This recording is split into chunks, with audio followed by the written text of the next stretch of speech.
विधानसभेच्या वाटाघाटी झाल्या तरच लोकसभेला आम्ही भाजपसोबत राहू असा इशारा आमदार बच्चू कडू यांनी दिला आहे। शेतकऱ्यांच्या सोयीचं आम्ही राजकारण करू। भाजपला लोकसभा महत्त्वाची तशी आम्हाला विधानसभा आहे। विधानसभेच्या वाटाघाटी झाल्या तरच लोकसभेला आम्ही भाजपसोबत राहू असा इशारा आमदार बच्चू कडू यांनी दिला आहे। नाशिक येथे पत्रकारांशी संवाद साधताना ते बोलत होते। बच्चू कडू म्हणाले की या सगळ्या जातीपातींबाबत शिवजयंतीनंतर बोलेन। 20 तारखेला याबाबत मी प्रेस घेणार आहे। भुजबळ आणि आरक्षण यावर काय बोलायचं हे ठरविले आहे। माझ्या समाजाला मी विनंती करतोय की माझ्यासही सर्व नेत्यांच्या बोलण्याकडे लक्ष देऊ नका। आता निवडणुका आहेत। धर्म आणि जातीची लढाई मी पाहतोय। हक्काची लढाई मागे राहत आहे। एका ताटात जेवणारे लोक ताट हिसकावू लागले आहे। समाजात वाईट होऊ नये या विचाराचा मी आहे। दोन समाजात वाद होईल असं कधी बच्चू कडू बोलणार नाही।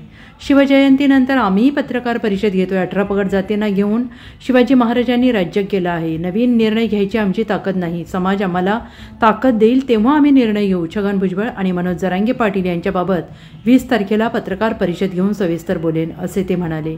उल्हासनगर गोळीबाराबाबत बच्चू कडू म्हणाले, बंदूक देशासाठी काढा, स्वतःसाठी नाही, स्वहितासाठी नाही। स्वतःला गोळी मारून घ्या। शेतकऱ्यांसाठी कष्टकऱ्यांसाठी गोळी मारली असती तर आम्ही त्यांचं स्वागत केलं असतं असं ते म्हणाले। खासदार सुप्रिया सुळे यांनी गृहमंत्री देवेंद्र फडणवीस यांनी राजीनामा द्यावा अशी मागणी केली। यावर बच्चू कडू म्हणाले, हे राजकारण आहे, याला काही अर्थ नाही। संजय राऊत यांनी उल्हासनगर गोळीबार प्रकरणावरून मुख्यमंत्री एकनाथ शिंदे यांना धारेवर धरले। याबाबत बच्चू कडू म्हणाले, मीडियावर मागणी करून गुन्हे दाखल होत नाही। त्यांनी लेखी पत्र द्यायला पाहिजे होते। त्यांचे आमदार खासदार आहेत, त्यांनी विधानसभेत लोकसभेत प्रश्न मांडावे। शेतकऱ्यांच्या सोयीचं आम्ही राजकारण करू। भाजपला लोकसभा महत्त्वाची तशी आम्हाला विधानसभा आहे।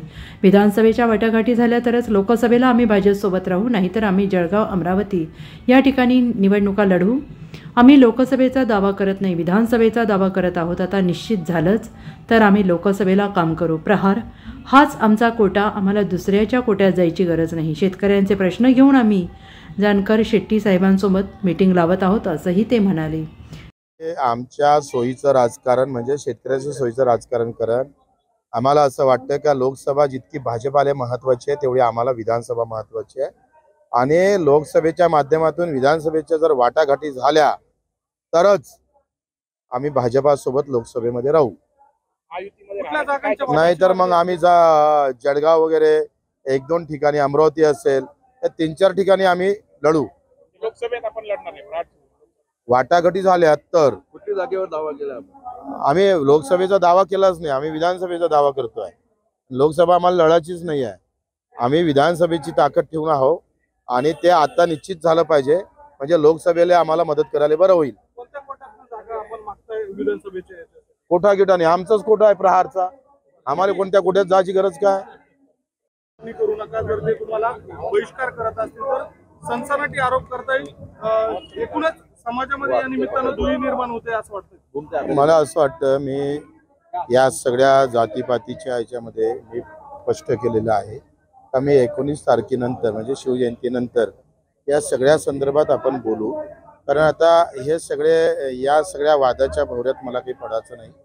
आणि आखरी महाराष्ट्र हा एकत्र राहिला पाहिजे या दृष्टिकोनातून त्या संदर्भात काय बोलायचं काय नाही बोलायचं मला वाटतं आम्ही ठरवलेलं आहे। आणि 19 तारखेनंतर या सगळ्या वक्तव्याबाबतीत असेल, आरक्षणाच्या बाबतीत असेल, आपण बोलू।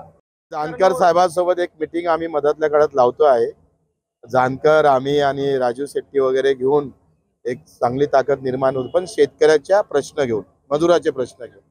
शेतकरी असेल, मजूर असेल, जे काही निराधार असेल, हा अजेंडा घेऊन आम्ही समोर जाऊ। Bureau report SBN Marathi, Nashik.